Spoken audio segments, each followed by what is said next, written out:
Малайҙар һәм ҡыҙҙар, бөгөн Торатау үтәгендә Сармат уҡ бәйгеһе уҙҙы. Уғатарҙар республикабыҙҙың төрлө ҡаланан һәм ауылдарынан йыйылғайны. Үҙ көстәрен һынауға теләүсе балалар ҙа күп ине. Бәйге оҡшаймы? Оҡшай! Малайҙар, исемегеҙ кем? Абубакиров Арыҫлан. Ғирфанов Арыҫлан.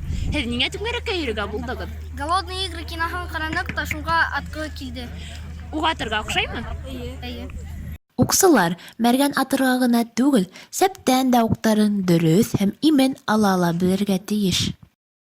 Буш ваҡытын һәр кем үҙенсә уҙғарҙы. Уҡ атыу бәйгеһендә ололар ҙа бик сәмләнеп көстәрен һынаны. Мәҫәлән, түңәрәк буйлап йүгереп барып, сәпкә тейҙереү иң таҫыллы уҡсыларҙың ғына ҡулынан килә. Торатау йыйында аттар ҙа кешеләр менән бер рәттә ярышты.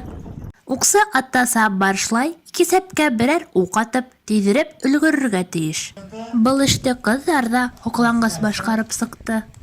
Ә Торатау йыйыны артабан дауам итте.